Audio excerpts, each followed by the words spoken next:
I am super excited to talk to this band right here. You heard a lot of them here on Sirius XMU. I'm talking to Nation of Language. My name is Jerron. Joined on this session by Ian, Aiden, and Alex. Hello, how are you guys today? Hello. Hello. Hi. We're doing good. How are I'm you? excited to talk to you guys. I am fantastic. Now that I speak with you, I am fantastic. We're talking about the new album, Strange Disciple, out September 15th. Also, the massive amount of live shows that you're performing. But Ian, take me to the very beginning. How did Nation of Language come to be? I mean, originally it was just kind of like a personal songwriting project. It wasn't really intended to become a band. I'd been in a band and writing more like guitar music for a really long time, but I'm like not very good at guitar, and so I felt like everything I was writing was basically the same thing. So I was like riding around in the car, and this one song called Electricity by OMD came on, and there was something about the kind of simplicity of it, and it was just like drum machine, bass guitar, and some synths. And I was listening to a lot of punk music at the time, and this sort of had that energy, but much different sound texture.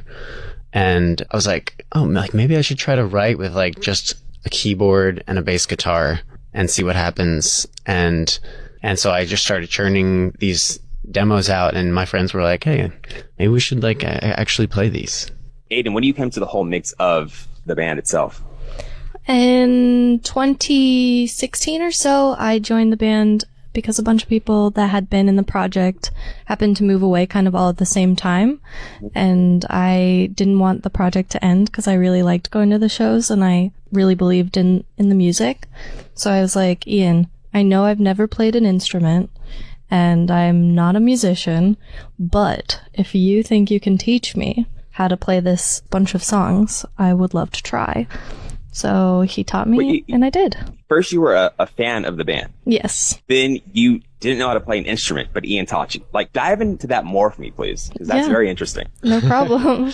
Yeah, so I think originally the idea of the songs that Ian was writing for Nation of Language was that basically he could teach people how to play these songs quickly, and they would be able to take to the songs. And so it was pretty simple at first, just like a couple riffs per song that I had to learn. And so it was like rote memorization. And I was always like the kind of person who wanted to impress their teacher. And so I like kind of took to it in the same way. I was like, I can do this for Ian. I will memorize these songs.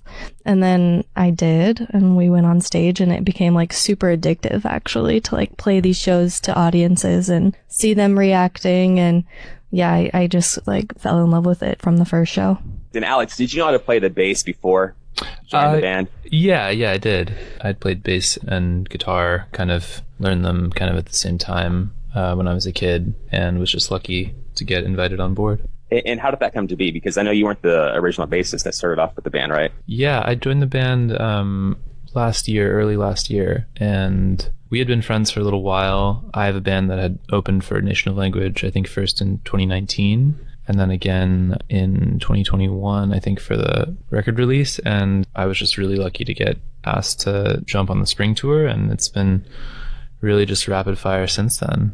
It's kind of interesting, the origin of Alex coming into our lives in general, because the reason that we know Alex is the same sort of reason that I know Ian, which is because his last band was on tour in like 2011, and he met Alex's now girlfriend then on the same tour that he met me. So if you can track that, if you can follow that, that's a long history that leads us to where we are today.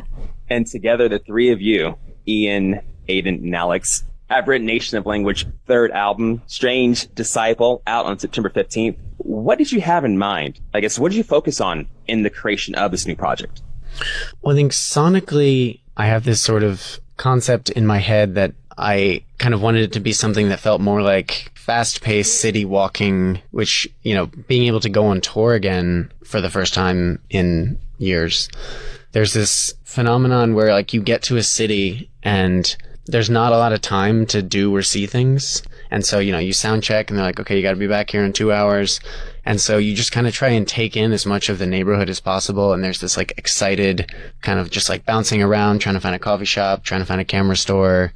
And so I wanted to capture some of that, if I could, in the music. And then thematically, I would say it's, the name Strange Disciple is like a lot of the record is kind of about like obsession and infatuation, not just with people, but with, whether it's like social media or like the 24-hour news cycle, things that kind of you dive into them so hard that it kind of warps your reality and turns you into a strange disciple of that thing. Let's check out a performance of Soul Obsession. This is a Sirius XMU session with Nation of Language.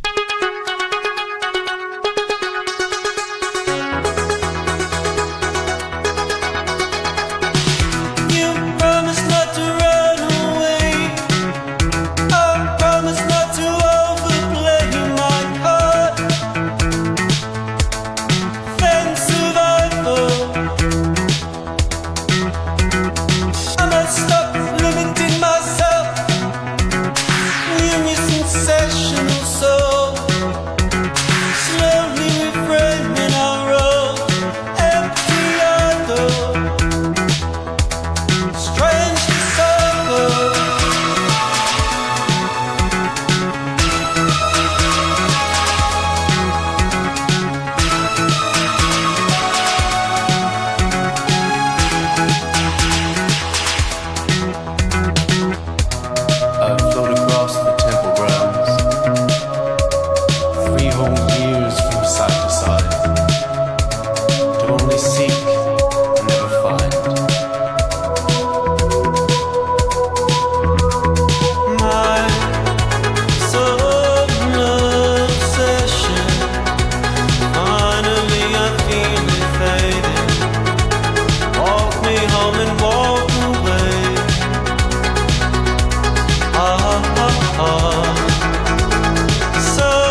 Hey, thanks for joining me for today's Serious XMU session. I'm Jerron, talking to Ian, Aiden, and Alex, the band Nation of Language, their new album, Strange Disciple, out on September 15th. You played some pretty huge shows. Like, what's the biggest, or I guess the most scariest show you've played to date?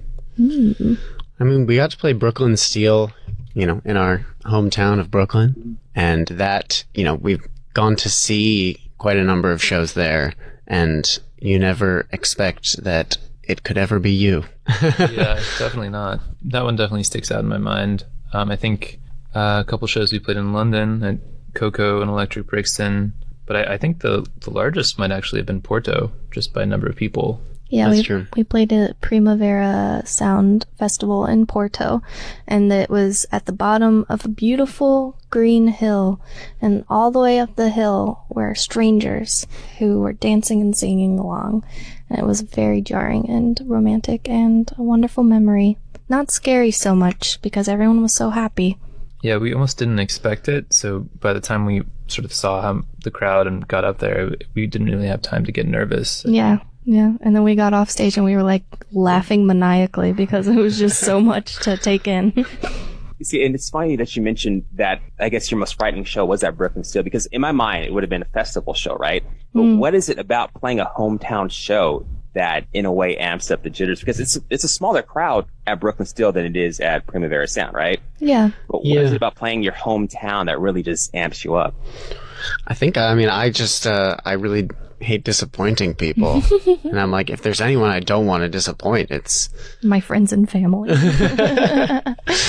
no, but you want your hometown show to really be a special experience, and so sometimes it's just one of those things where the expectations of it Put a lot of pressure on you, I'd say. yeah.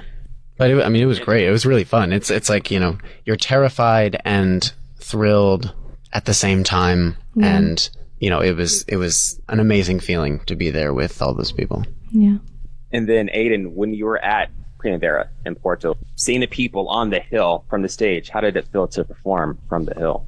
Wonderful. I was like, you guys know what I'm talking about. There we go. Oh, that was great. That was really great. And from the hill, was that song created before or after the 2022 tour? That one, it was kind of in the middle, I believe. Yeah. And that it's a song that isn't on any album, because we really like the freedom of not making it that every song just has to be on a record. Like, I really like in between album singles. I like when other bands do that, and it kind of lets you get songs out that you maybe, for some sort of reason in your head, they didn't fit on an album, but it's not like a B-side. And so it exists in this kind of other space where you're like, I think the best option is just to give this by itself. And maybe we'll make a 7-inch and it can be like a nice little moment between records. Let's go ahead and listen to the live performance of From the Hill right now. This is the Serious XMU session with Nation of Language.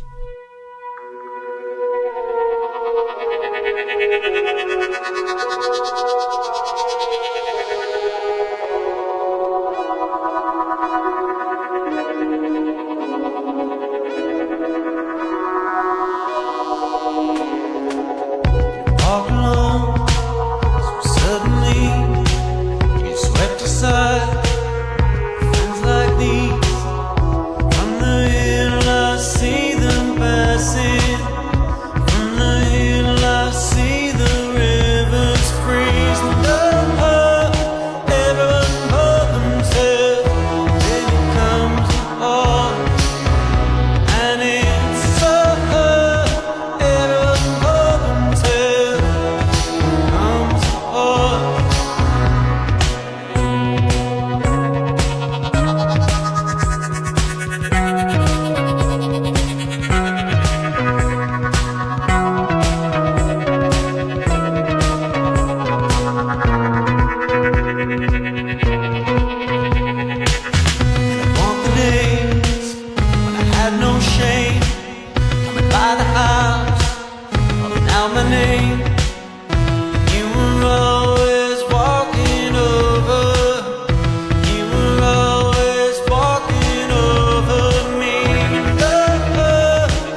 Welcome back to the Serious XMU session. I'm Jerron, talking to Ian, Aiden, and Alex. They are Nation of Language. The new album, Strange Disciple, out on September 15th.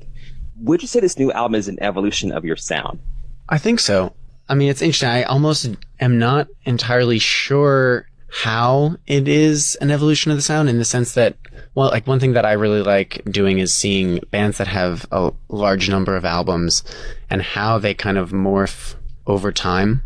And because we've been releasing the albums in fairly quick succession, I feel like in some ways I'll only really know what was happening with hindsight. But certainly I think with each one, we kind of try to expand the influences that kind of make their way into the music and kind of nudge out what Nation of Language music can sound like to us and to the audience, and kind of give ourselves space to grow and breathe, and kind of also just like provide context. Like I feel like each album provides context for each other in a really nice way. Yeah, definitely. I think there's definitely some new sounds kind of trickling in, or some new influences that, at least just talking from a little bit more of an outside perspective, because I totally understand that feeling of being really close to it and being like, what is this thing that just emerged that I just created? But I think really I hear other influences working their way in, but I think it's really like part of Ian, kind of just you becoming even more yourself almost as a writer, just like branching out into other spaces that were waiting to be discovered. And I think that's really exciting. And with each album, it feels like the breadth of the project gets a little bit breadthier. Yeah, broader, I guess, but also allows it to become more specific, because there's just more music to work with and contextualize the whole in a little more of a complete way, like you were saying. From a fan aspect, right? Like in certain songs, we wait for like that one epic moment. Yes. Whether it's like, a vocal or like instrumentation, whatever it is, right? We wait for like those epic moments in the songs that we can just like go crazy to. Yes. Would you say that you have added those into the songs on this album, like elements to be played more live? Yeah, I mean, I think especially like being able to play more live, or at all live, now, you kind of appreciate when you had pulled those moments off in the past, like when you see them work with people and you're all kind of sharing in this moment together. It does make you be like, okay, something about that. It's like, that is a very noble thing to chase, I think, because oftentimes you'd be like, oh, they reacted really well to the song that may be a little more like singly or whatever. Like, we gotta write more singles. And I feel like this, trying to chase that moment of a song feels a little more natural to me, and a little more maybe like pure. There is something about like when you're as a fan, when you're at a show and they just, hit that one perfect moment, and it's like almost like a religious experience as a fan. And I think also like it's harder to create a single deliberately. That's a much trickier business, just technologically and psychologically. Yeah, I feel like every song that has really hit so far in our repertoire, it was kind of unexpected. Like The Wall and I, we didn't see that coming as like a song that people would really cling to. It just like happened that way. Yeah. And now when we play it, it's like really a moment between us and the audience. And I think it's a lot harder it's a lot more out of your control in terms of trying to make a single per se, like you said. But I think something that is under your control is you can try to craft a really special live moment for an audience and a song with care and intention, and try to pull that off. And that feels like a lot more achievable than like trying to set out to make a single or something. What would you say the live moment on Week in Your Life would be? I mean, honestly, that is one where we weren't sure if it would be readily accepted, if people would attach themselves to it.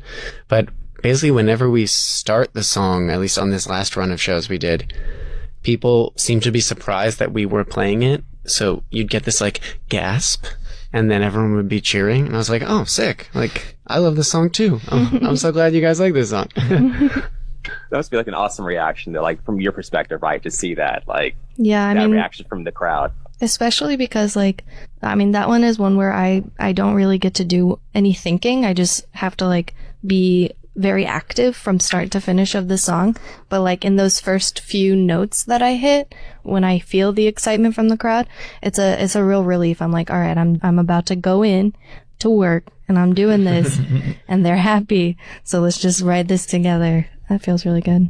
We can all write it together and gasp as of Week in Your Light right now. This is the Sirius XMU session with Nation of Language.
This is the Sirius XMU session with Nation of Language. I'm Duran, talking to Ian, Aiden, and Alex about the new album, Strange Disciple, out on September 15th.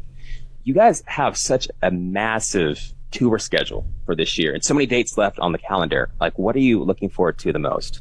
I think we'll get to go over to Europe in September, and that's always very exciting because that's still such like an unexplored territory for us. Yeah. Despite having been there several times, I feel like every time we go, we fall in love with it even more. Yeah, it still feels new. Yeah.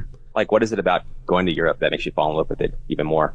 I mean, traveling from show to show, we often get to do on a little van trip or on a train, and seeing all of Europe out like that, it's like very romantic. I mean, we've done a lot of American touring, especially in the early years of the band, out of a van, but we are seeing things that I've seen many times in my life as a Midwesterner driving around. So like going to Europe and seeing these like beautiful rivers or houses that are like from storybooks or ancient things. Like you don't have ancient things in Missouri. So like seeing like Stonehenge or what have you, it's like very exciting to be able to see. Whereas I from New Jersey, there are many, many ancient structures. Like bridges. Yes. Yeah, failing infrastructure. Yeah, I think just newness in general on tour is part of what keeps it really exciting, whether that's playing new songs, going to new places. In Europe, for sure. I think we're going to Poland and Malmo, Sweden for the first time. Mm-hmm. But I haven't done as much U.S. touring as you guys have, so I'm going to get to play in some cities in the States for the first time, like Houston and Madison, Wisconsin, and stuff like that. And that kind of has its own kind of excitement just because you don't really know what to expect. The first time we played in Columbus, Ohio, we were like not sure what to expect. And then when we were walking around every day, we were like, are we moving to Columbus? We love Columbus. It was one of those rare, it's like it's not often on a tour you get more than like a day off in a place, and we had like 2 free days and a show day in Columbus, and we were like, this is the best place ever. And so being able to find random cities like that in America where you've never been. I don't know if they'd call themselves random. I mean, I live in a place other people call flyover country, so this is coming from a space of warmth and love. But just like being in a place you've never been in your own country and being able to be like, wow, this is really cool and cute and the people are so nice is an exciting feeling as well. Yeah. Sure. Yeah. For me, Nation of Language is unique in a sense that, for lack of a better term, I'll call it a bridge band, right? Because in a way, the music that you're playing is nostalgic for people, like if you're growing up listening to it like in your early 20s, whatever, partying to it, right? Or whether you're in the backseat listening as your parents played it. Does that make sense? Yeah.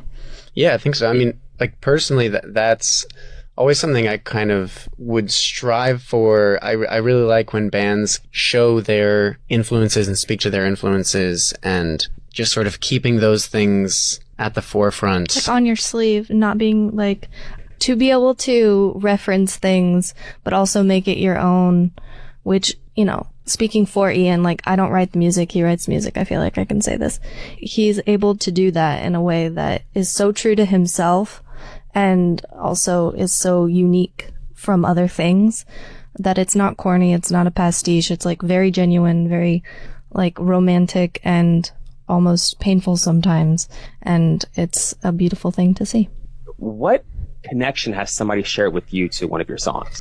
The one that has always struck me the most is after the show, like whenever possible, I like to go out and talk to people because to me, especially because we couldn't tour the first album, like you want to hear from people like how they found it, and like hearing that it means something to someone is incredible. But we were playing a show and there were a group of friends who came up to me and they were like, our friend is the one that told all of us about you guys and he's passed away, and so like he's not with us, but like we have this music like thanks to him, and like just being remotely that important to a group of friends, it would like knock you off your feet. What did you feel when you first heard Aldous Harding's Treasure? It's a song that I really love. I mean, we've gotten to see her perform several times now, and it's just one of my favorite live shows. Like every time, it's just very special, and she has so many amazing songs.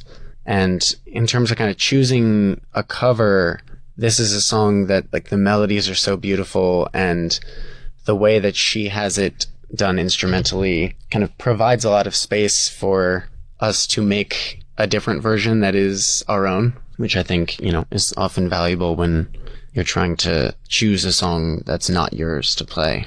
We cannot wait to hear what you're going to do with your cover of Aldous Harding's Treasure. Can't wait to hear the new album as well, Strange Disciple, out on September 15th. And also the massive amount of tour dates that you have left on your schedule. All the info is on your official website, of course. Ian, Aiden, Alex, Nation of Language, thank you for joining me for your 30 Seconds of You session. Thank you. Yeah, thanks so much. And this is your performance of Aldous Harding's Treasure.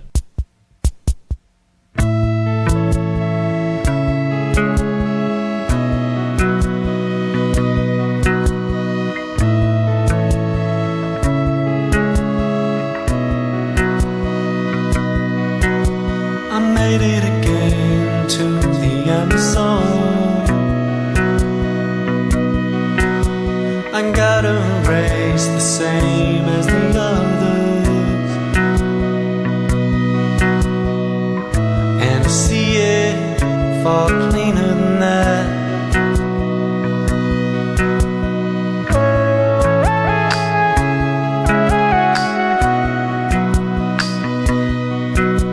Expecting to be ready for 3, I just stood up. And I mean it, I am better than that.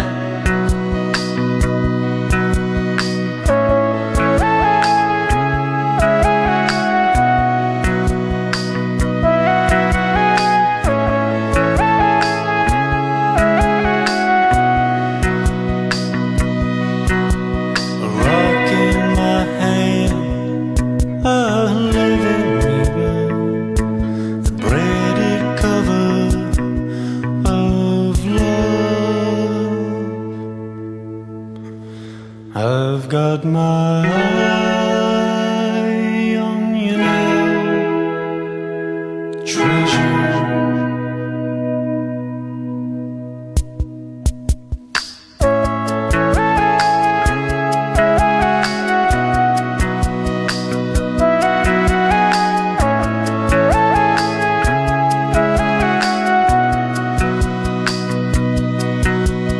What will you do if the game keeps changing?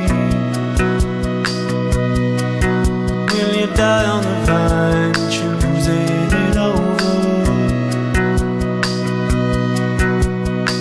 And when you bleed out, you'll know better than that, and that you couldn't take it.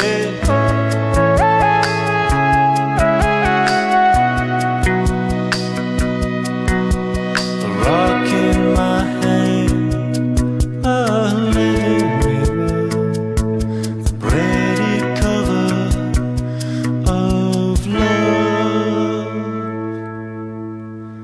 I've got my eye on you now, treasure.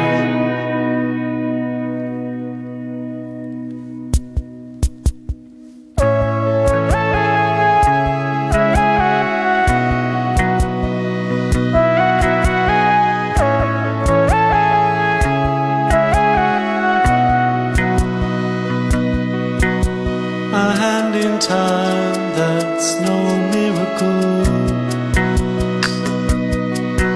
The arrival of none, fanning the gallows. Now that is something